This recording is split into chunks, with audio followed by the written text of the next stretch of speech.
But Daryl, I think you're walking the line between cynical and skeptical, and I think we have to be a little bit cautious here because I'm trying to look at it not through rose-colored glasses, but as much as I do agree, and we look at all those things that you just talked about, ultimately, what's the option? You know, it's one thing to be the guys that bitch about shit and make it all wrong. It's another to step back from it and go, okay, if we were to solve the problem, what would we do? Well, you know, I know what I do. You know, first thing I do is maybe just choke down the number of immigrants coming into the country. I'm a huge fan of immigration, by the way. Did you just say that we need to choke the immigrants? Yeah. How about the volume of immigrants coming into town? But thank you for kind of taking that off on a funny tangent. Sorry. But the point is this, is that we have no control. It's like the gates are wide open. People are flooding in. We can't handle it. That we know is a challenge. Yeah. And so, yes, we need lots of immigration. We're not having enough babies, all the stuff that go with that. So that would be one step. But on the supply side of the issue, we have to do something. And this is a step in the right direction. We're skeptical because we also know that, you know, historically, government bureaucracy chokes things down, and all of a sudden we have a problem. And then to your point is, where do we get the horsepower, the trades, the skills to do what needs to be done in order to pull this all off? And I'll go on one last tangent around this is when it comes to supply. I'll go to the other end of the country and get into Alberta. Look what Calgary is doing. And I have to say that I'm watching with great interest as they take 4 or 5 office buildings downtown core, convert them and work on converting them to residential, which will be no easy feat, but they're putting money into it.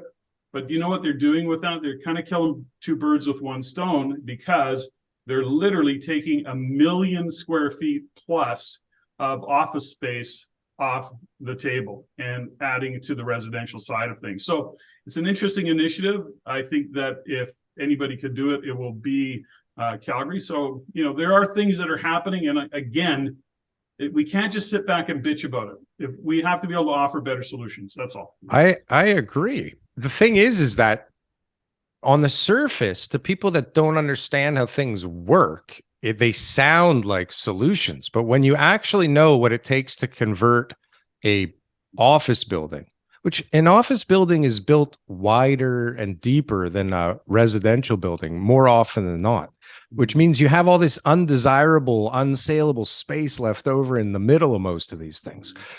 And then, like, imagine coring the plumbing for all these new kitchens and bathrooms and running all the HVAC for this. Like, this is no easy feat. It sounds great, but like, good luck to the guy that's trying to make money off of doing it, which is the only incentive to do it. So, I mean, we'll see where that goes. But same thing with these 4 suites in one house kind of idea.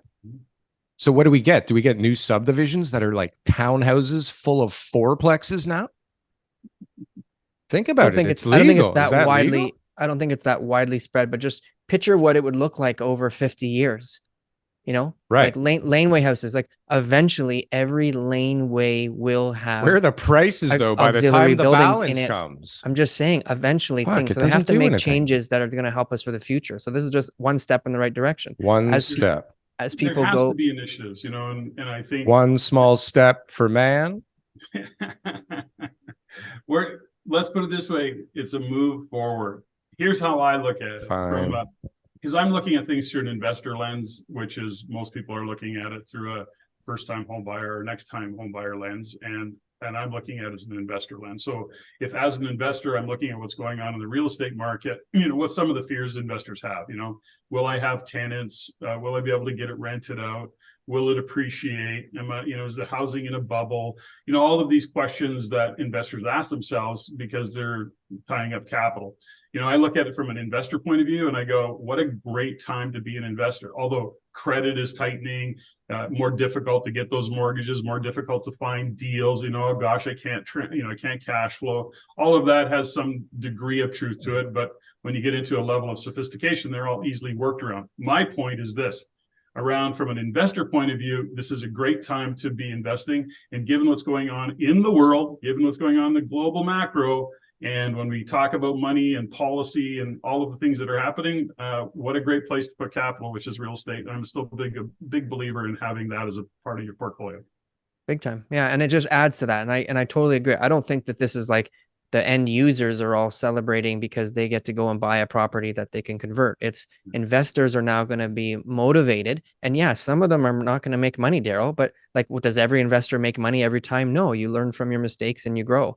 And over time, you have to figure out those lessons. So we need to incentivize the newer investors to come into the market and try out a few things, work out the kinks like they have in every other city that ever built anything. This is always how it works. But this is what will happen. This will create more rental stock. This will create more options for people, which is the point. For sure. For sure. 100%. So, but what it will also do is raise the prices of homes in the areas that have good possible rents in them, right? Because the investors are going to come in and go, fuck, if I chop this thing into 4, put 50 grand into it, which is way low, but that's what the performer will say.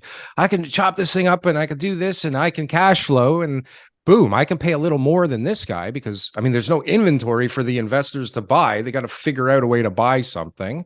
And so this is what happens. They start pushing out the first-time home buyers again, right? And you start getting the pitchforks out again for the investors, these fuckers, even though they're the only ones who can buy the real estate. Never been a real estate agent who's represented an investor, I can tell.